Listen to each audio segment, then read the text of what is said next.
I beg to know from you how the personality of Godhead by His personal energies creates these phenomenal universes as they are, which are inconceivable even to the great demigods. Report by Srila Prabhupada. In every inquisitive mind, the important question of the creation of the phenomenal world arises. And therefore, for a person like Maharaja Parikshit, who wants to know all the attributes of the universe,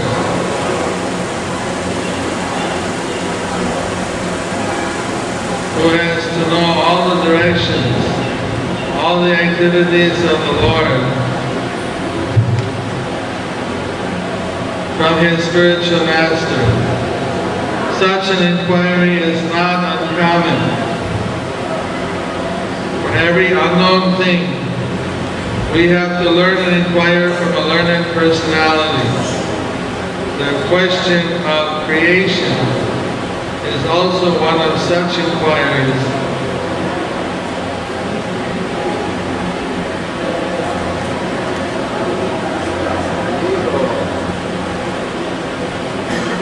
The question of creation is one such.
God, which are unknown to the disciple, may be made from the qualified spiritual master. And here the practical example is set by Maharaj Parikshit. It was, however, already known to Maharaj Parikshit that everything we see is born out of the energy of the Lord. As we have all learned in the very beginning of Srimad Bhagavatam, Janma Yasya Taha. So Maharaj Parikshit wanted to know the process of creation. The origin of creation was known to him. Otherwise, he would not have inquired how the personality of Godhead, by its different energies, creates this phenomenal world. The common man also knows that the creation is made by some creator and is not created automatically. We have no experience in the practical world that a thing is created automatically. Foolish people say that the creative energy is independent and acts automatically as electrical energy works. But the intelligent man knows that even the electrical energy is generated by an expert engineer in a localized powerhouse. And thus the energy is distributed everywhere under the resident engineer's supervision. The Lord's supervision in connection with creation is mentioned even in the Bhagavad Gita 9:10. And it is clearly said that material energy is a manifestation of one of many such energies of the Supreme. An inexperienced boy may be struck with wonder by seeing the impersonal actions of electronics or many other wonderful things conducted by electrical energy. But an experienced man knows that behind the action is a living man who creates such energy. Similarly, the so-called scholars and philosophers of the world may, by mental speculation, present so many utopian theories about the impersonal creation of the universe. But an intelligent devotee of the Lord, by studying the Bhagavad Gita, can know that behind the creation is the hand of the Supreme Lord. Just as in the generating electrical powerhouse, there is a resident engineer. The research scholar finds out the cause and the effect of everything. But research scholars, as great as Brahma, Shiva, Indra, and many other demigods, are sometimes bewildered by seeing the wonderful creative energy of the Lord. So what to speak of the tiny mundane scholars dealing in petty things? As there are differences in the living conditions of different planets of the universe, and as one planet is superior to others, the brains of the living entities in those respective planets are also of different categorical values. As stated in the Bhagavad Gita, one can compare the long duration of life of the inhabitants of Brahma's planet, which is inconceivable to the inhabitants of this planet Earth, to the categorical value of the brain of Brahmaji, also inconceivable to any great scientist of this planet. And with such big brain power, even Brahmaji has described in his great Brahma Samhita as follows: Ishvara Parama Krishna, Satchit Ananda Vigraha, Anadir Adar Govinda, Sarva Karana Karana. Parikshit Maharaj inquired from Sukadeva Goswami how the Supreme Personality of Godhead creates the phenomenal world. Prabhupada raises the point that there was no question, how did the phenomenal world evolve? Or any other way. He immediately asks, how did the Lord create it?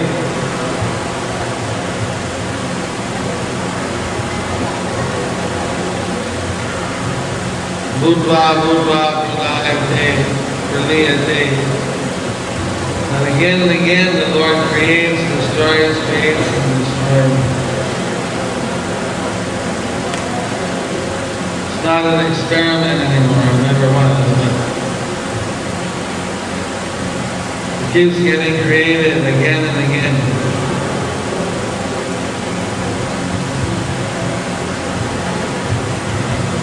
That's the amazing thing. So the Lord has a blueprint.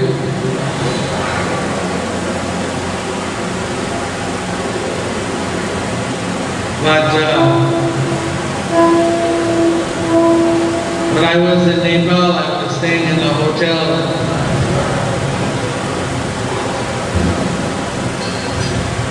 So I turned on, they had a TV in the room, I turned on what's it called, BBC.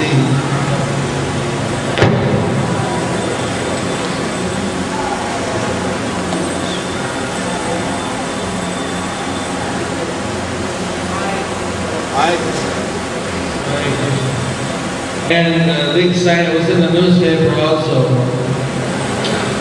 The scientists had discovered a fish fossil from 300 million years ago, a dinosaur fish, and the shoulder of the fish showed that it could do push-ups. And they said, this proves it's the missing link.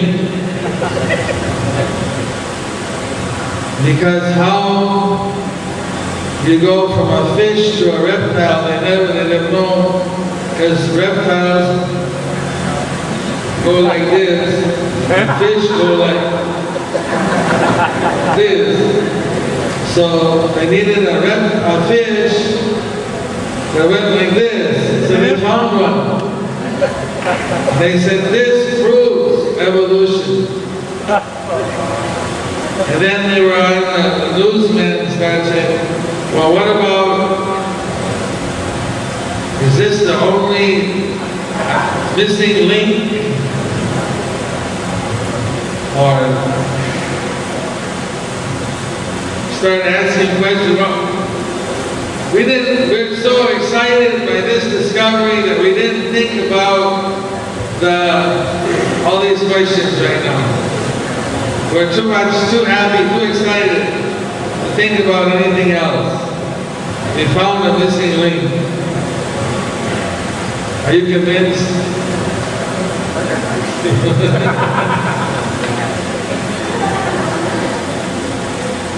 They found a 300-year-old, million-year-old fossil that had shoulder muscles that it could do a push-up.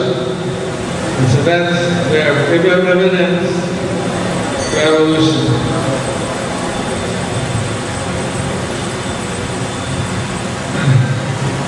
In America, what do they call it now?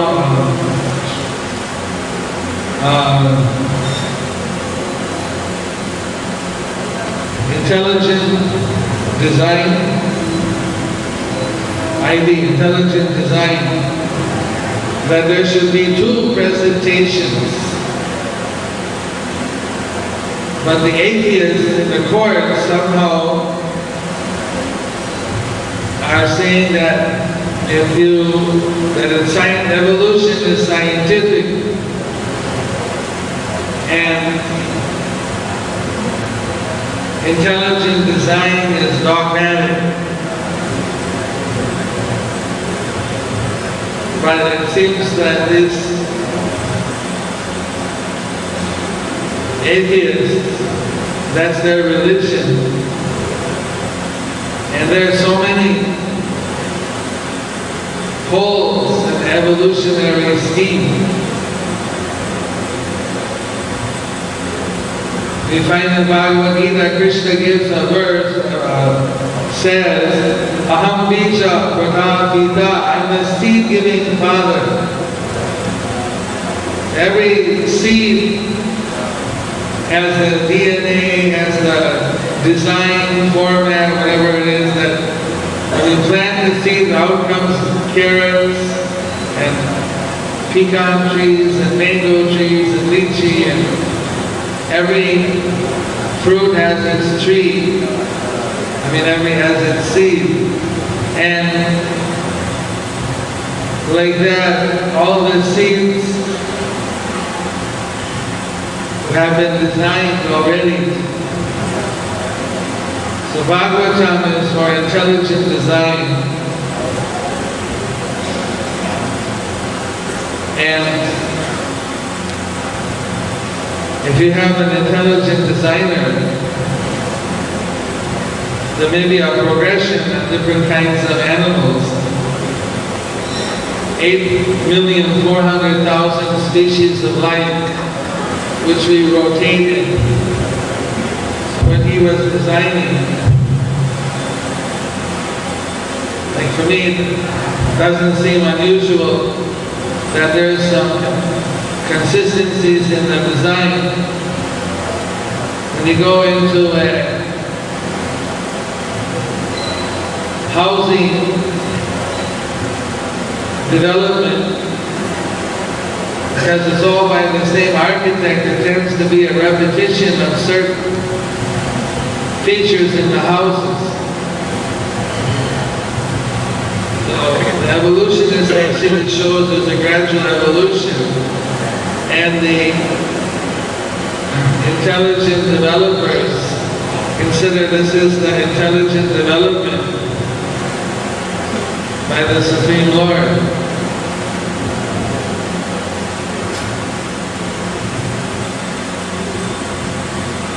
It says that Darwin, whenever he would see a peacock feather, he would get sick in the stomach, because evolutionary, it serves no purpose. The idea, they say, evolution is to fulfill some need. You couldn't think of any need that a beautiful peacock feather has for survival.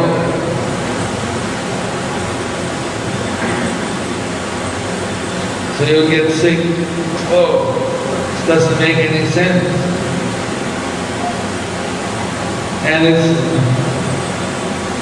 unique that Krishna wears the peacock feather on his head, in his turban. Peacock feathers had another purpose, which Darwin didn't think about. Krishna's turban.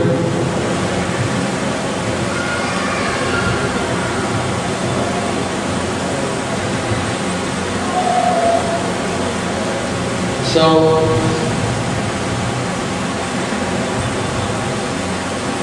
even if you say that the material nature creates everything,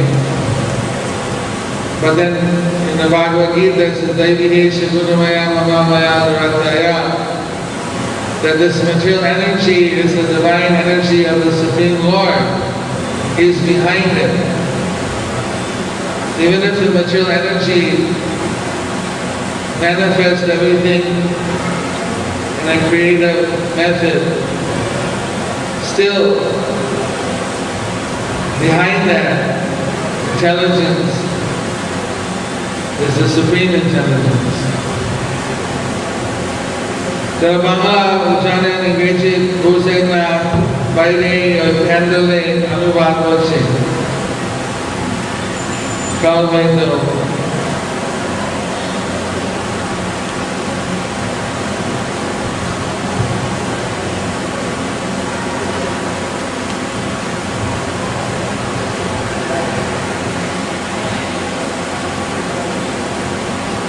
We only know what's happening in one planet. In the Vedas, it tells us there are so many millions and unlimited millions of planets, and each of the planets has a life duration. Brahma duration is 4,300,000 or 4,300,000 years. There's day equal night. The Devas, their one day is our 1 year. So that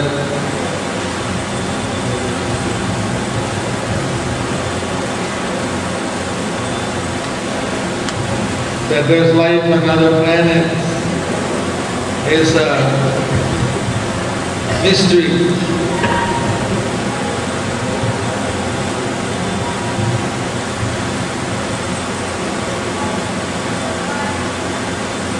Don't know why Vedas are not studied by research scholars as evidence of life on other planets. You find the caveman drawing, they take so much evidence from that.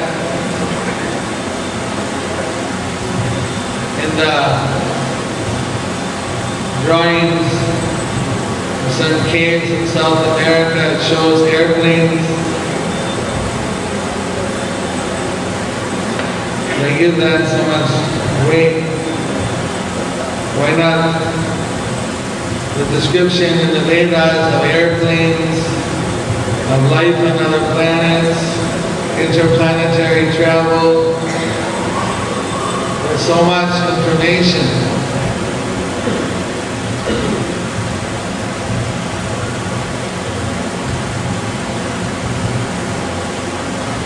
When we were going in South India, the tour guides would always tell us, and this is the idol. And the Westerners, we're trained that idol is a bad thing. The word idol means some kind of false image. So, some devotee asked me, why do they have to use this word idol? Why don't they say deity? And we don't say idol in this time, we say deity, worshipable deity. There was a famous European scholar from Germany called Max Muller. And he came as he was a Christian priest. He tried to convert the Hindus, but he found that the Brahmanas were very learned, and it was very hard to convert them. So then he decided that he would learn Sanskrit, and he would make his own translation of the Vedas with the purpose of undermining the faith of the Hindus in their own scriptures. Quite a diabolical scheme. This is all revealed now. Of course, people thought he was a great research scientist, researching the Vedas and discovered so many things. But he was having private correspondence with other priests. And these letters have been published now, where he revealed that I'm going to get these stupid Hindus, I'm going to get these Brahmanas, I'm going to beat them at their own game, I'm going to undermine their faith. You know, it was not at all what it seemed to be. In Calcutta, next to our land, there was the Max Muller Museum and Institute, and he's glorified all over India. But his real purpose was diabolical. So when he translated the works of the Vedas for Vigraha, or deity, form, he would put the word idol. When it's in Purana, he said mythology. Purana means history, itihasa, ancient history. Instead of history, he put myths. So he thought by this type of translation, he would have the Hindus lose faith. But the Hindus, they just translated in their brain, Vigraha, idol. It had no meaning to them. Even they think idol For the Westerners, it has this meaning, but for the Indo-Indians, it didn't have. Of course, the Westerners and the Indians that go to the West, they say, I was shocked. First I was in Montreal in 1968, Toronto 69, and I was giving a class to the Indian expats there, immigrants. And then one person stood up and said, now we're going to have a class on our mythology. I was so offended. How can you call our Vedas, our Shastra, mythology? Because I didn't know the whole background, and I blasted the guy, they don't call it mythology. They don't know what else to call it. That's how they've been trained. This is how they've been programmed. But for them, mythology may not even mean the same thing it means to us. Or maybe it does. Maybe it works. Maybe some of the educated people's faith in their own scripture is undermined. But not everybody knows English. Most of the Brahmins know English. So it has some limited effect. So now when the tour guide takes you to show you the deity, apology, the tour guide will say, we're going to go see the idol. That's what they're affected. When we went to see where were we? There was a tour guide. I went so many places, now it's all a blur. The safari. It's very painful for the devotees. We had to read Prabhupada. He very carefully described deities as deities, worshipable deities. People don't know what we install a deity. There's a whole ritual to that, there's a whole system. We also are against false idols. Like Prabhupada, he used to criticize Bharat Mata. They made an image of Bharat Mata and worship, like the personality of India. But there's no such personality of India mentioned in the Vedas. We were in Hardwar and they took us to the Bharat Mata temple. They were very nice people. I remember Prabhupada said, what is this deity of Bharat Mata? That I heard in Indore, which is near to Ujjain, somebody wanted, and in the Vedas you offer Kali a goat, but somebody liked chicken. But there's no deity you can offer chicken to. So they made their own deity, chicken deity. So you could offer sacrifice of chicken to an imaginary deity. So Prabhupada, these are false idols. These are not worshipable deities. You cannot create something out of your imagination. We are also against it.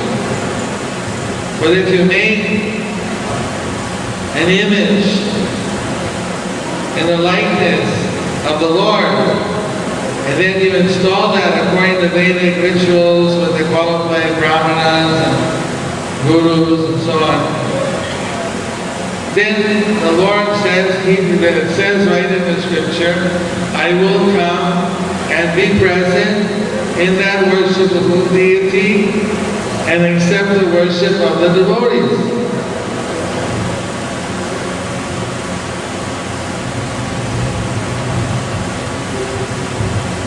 It was very interesting in England, English law, because they were ruling over India, so they had to apply that sometimes someone would sue a deity.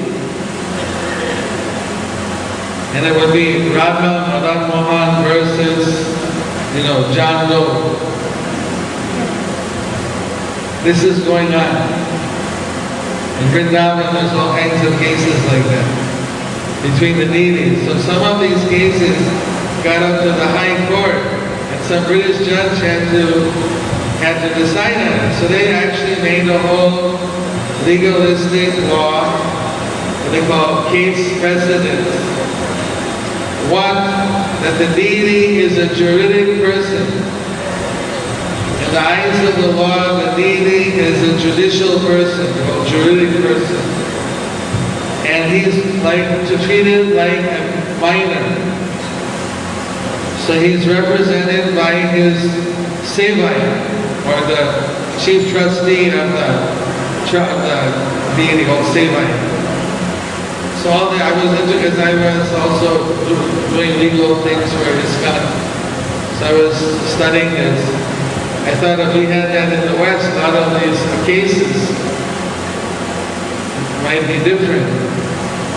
We are a corporation, but there you're a judicial person, so you can't take away, when you go bankrupt, you can't take away the person's house. So you shouldn't take away Krishna's house. Anyway, even if we went up to the English House of Lords, they also accepted that deities are judicial persons in the eyes of the law.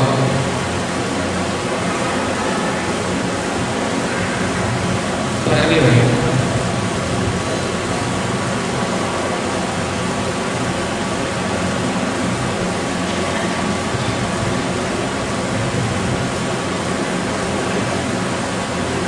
as far as we're concerned,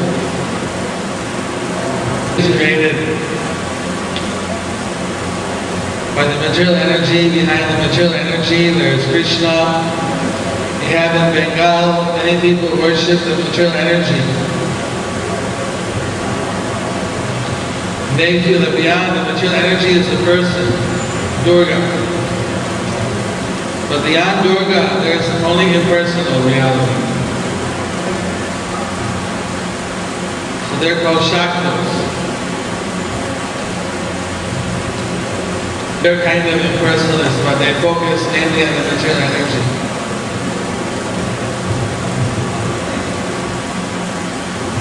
So since they're impersonalists, they feel that enjoying the material world is the goal of life, and then all your material desires can be fulfilled by the material energy.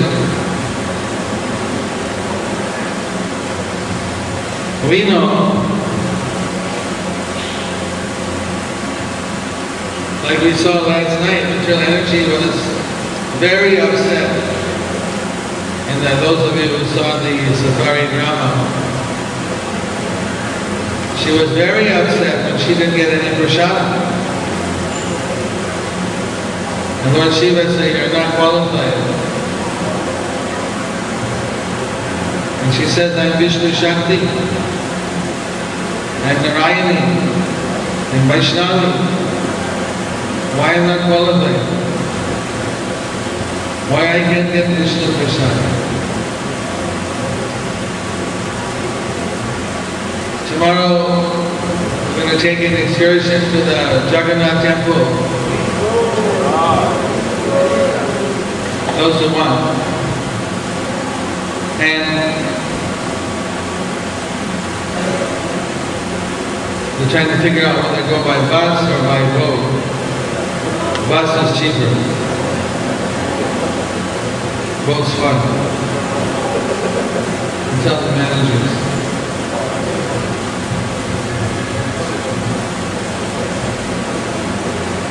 We go there, and that's in the island of Srimantadweep. Srimantadweep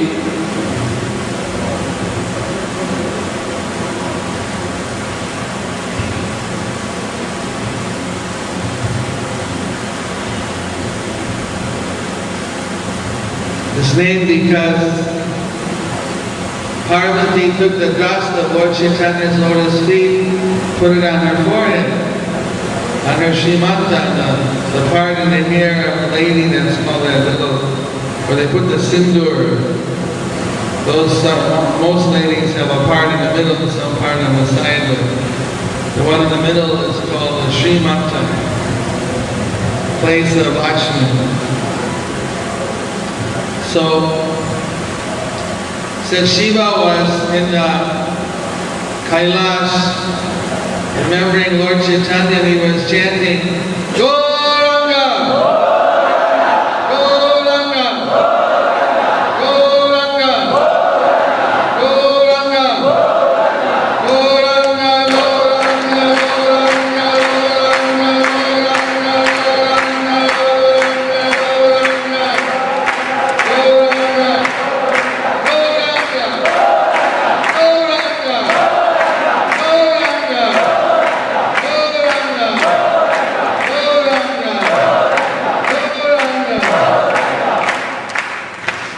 He was dancing in ecstasy. So Parvati was looking, what is my husband doing? He's dancing in ecstasy.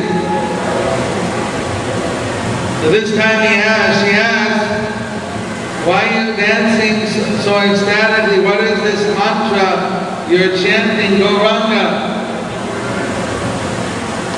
So this is the golden avatar. He comes in Kali Yuga. And he gives out love of God freely to everyone. When you chant his name, you also feel love of Krishna. She said, how can I see him? Well, now it's not the Kali Yuga, but if you go to his abode in Navadvip Dham, and if you chant this mantra, he may reveal himself to you. He eternally resides in Navadvip Dham in a hidden fashion. So then she came to that island where Jagannath temple is in.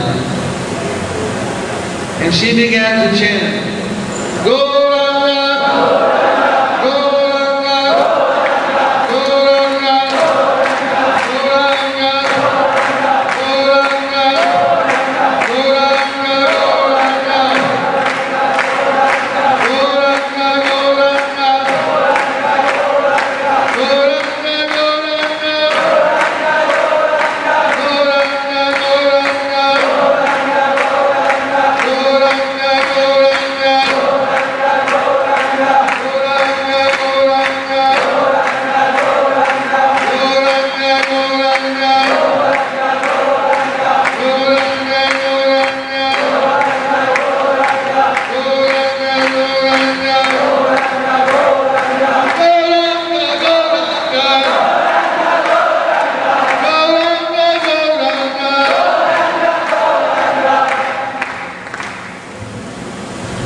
Lord Chaitanya appeared to Mother Parvati.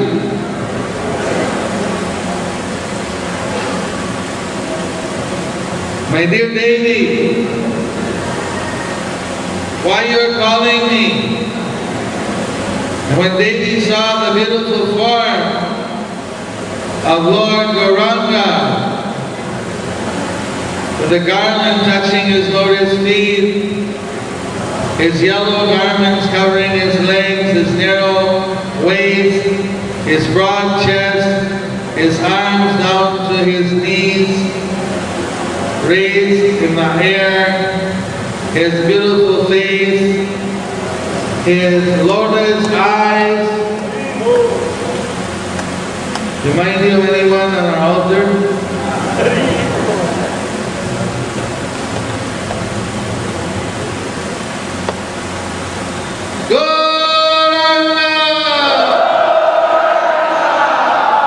Parvati became ecstatic. She fell on the ground and offered obeisances. She stood up. She wanted to make a prayer. She never saw anyone so beautiful. She again fell on the ground.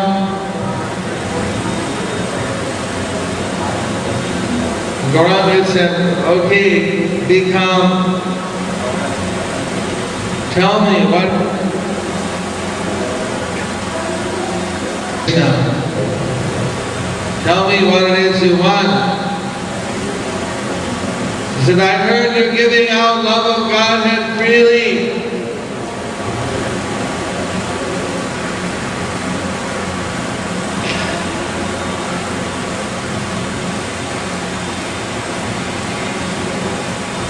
I am your servitor.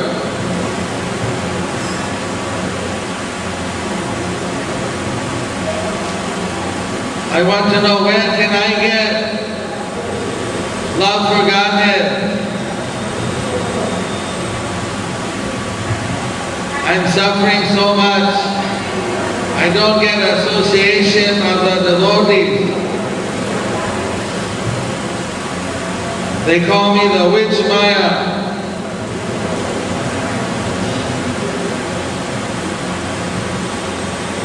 They stay away from me. How many of you try to stay away from Maya?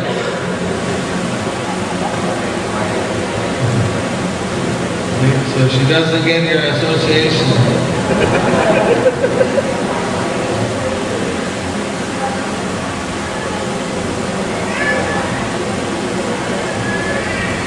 I want this love of Krishna. Will I be the only one not to get it?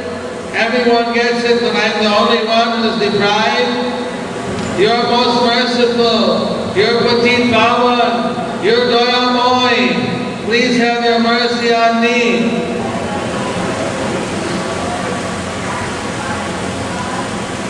Then Lord Chaitanya said, Tatastaha, so be it.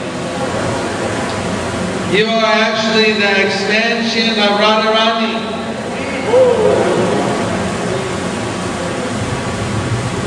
You are the Adda Shakti.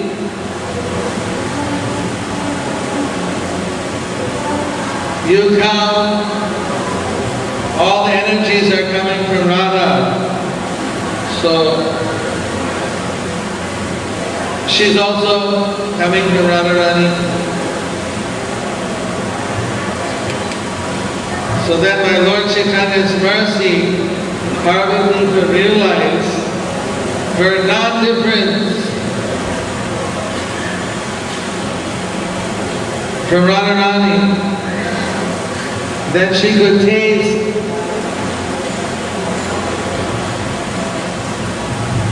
the love of Lord Krishna.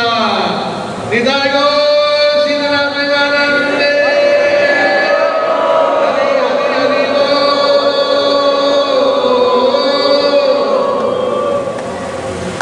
Then she was so moved, she took the dust from Lord Chaitanya's lotus feet and put it on her head.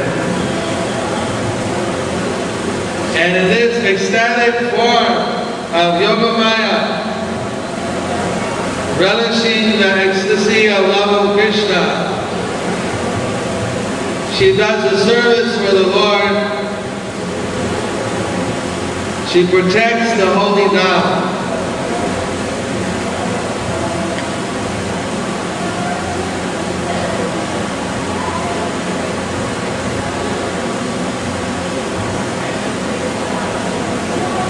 Keeps the rascals out. That's why I need to go there and beg her mercy. Maybe this rascal can get in.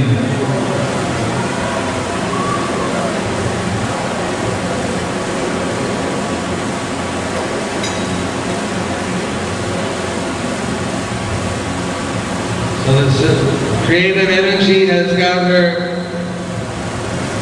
She does Srishti, Sthiti, Pralaya. Creation, maintenance, destruction, everything according to the desire of Krishna. She also had some esoteric services, which she does in Vrindavan, in Mayapur Dham. So for the devotees, we don't want anything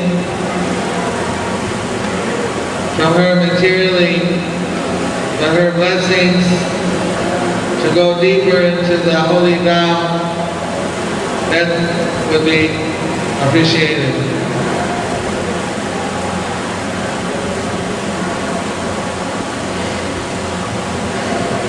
So it's important. So the devotees have a different view. Today Shiva comes here to Mayapur.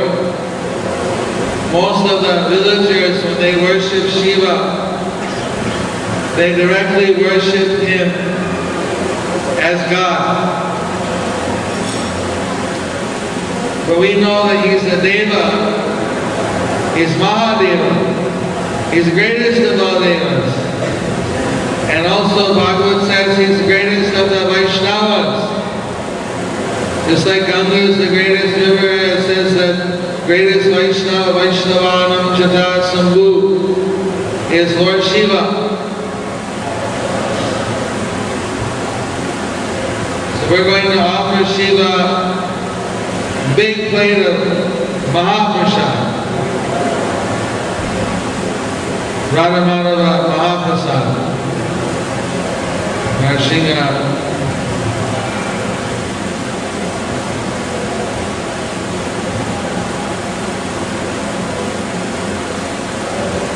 When we went to Mahalakshmi Temple in Kolhapur, one of the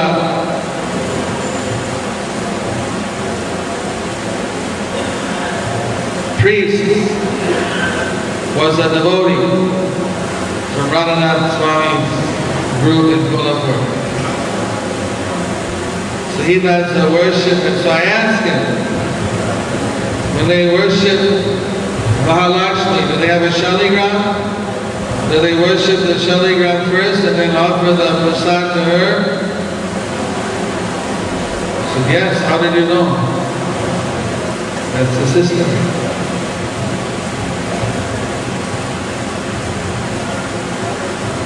Even in Calcutta, the Durga Pujas, the Sattvic Durga Pujas, the really old established ones, they first bring a shaligram Shila, they do the worship to the Shila, then they worship, give all the prasadam to Durga. That's the system of worshipping the Devas. But somewhere along the line, people left out Narayan, and they just worship the Devas. And so that's considered to be improper worship. Neither the Devas are happy, and it's offensive to Krishna. So today, whatever prasad is offered to Shiva, you can take the Mahaprasad, because we'll do everything properly according to the book, the Shastra. But we can worship directly, give him an Abhishek. He's a great Vaishnava. He's one of the original gurus. Here where we had yesterday all the gurus established, he was also head of one of the four sampradayas. Vishnu Swami Sampradaya, original guru is Shiva. Nimbarka is Porcupines. So on. So,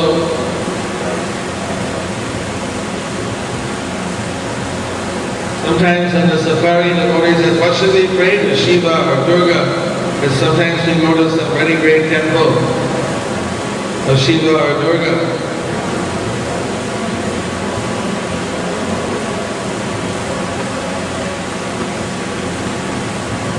So if they're in the dham, you ask them for blessings to go in the dham. Otherwise, like a guru or the Vaishnava, ask them for those kind of blessings to be Krishna conscious, to be fixed in your vows as a disciple.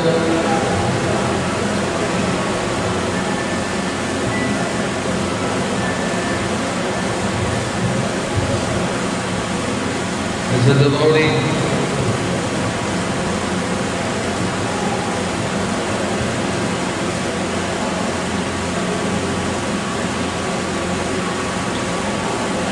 The gopis, they worship Katyayani, form of Durga.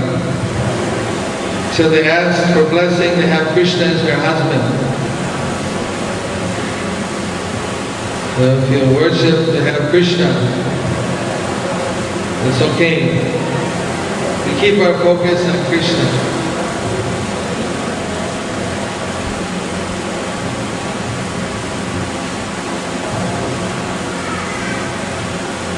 So many years ago I suggested why don't they allow Hansaban to come here, so he's coming. So I told that last time in the morning.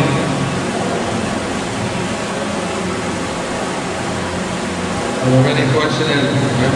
Those who weren't here from Mangalarti, Hansa Bahan, the Shiva who came on the swan of Brahma to hear Gaur Leela, who normally resides in Madhya Dweep, is coming here around 3:30. We're going to be performing a Mahabhishek, and all devotees are invited to come and make Mahadev. Then after he'll come for the Gaur Arti, we'll worship him along with Radha Madhav. Then he'll do a parikrama and go back. They're going to bring him here on the 14th. Most of the devotees from South India and different places will be gone. So I suggested they bring today, Vyasa. So it took a lot of negotiating, but they finally agreed.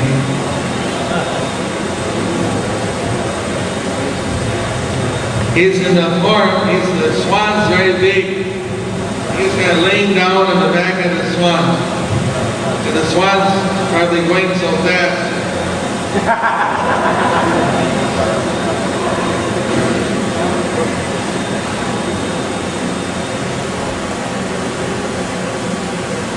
Once we went over there to Namsa Bahan, and over there they have these little blue flowers. They keep water dropping. Their festival starts day after tomorrow. They'll put the flower up. Some devotee come and make a wish. Most people just ask for material things, I imagine. Coming in more as a Shiva rather than as a great Vaishnava. So if Shiva was pleased, when the water hits the flower, if he's going to give their wish, the flower pops open and flies up in the air. And if he's not going to give their wish, this ashutosh he can give or not give, then the flower falls off. It's a blooper. Falls off. So when we went there was a huge queue. We had come with water and things because one year we just happened to be at a time when they were doing their puja, and we were doing kirtan. They came out, stop the kirtan. We slowed it down, and then ever since they told us stop the kirtan, everybody was getting bloopers. It's okay, chant. Then we did kirtan loud again, everybody was getting blessings. They say, you people are good luck. You should come here more often. So then they brought us in and we all bathed Lord Shiva, Hansa Bahan.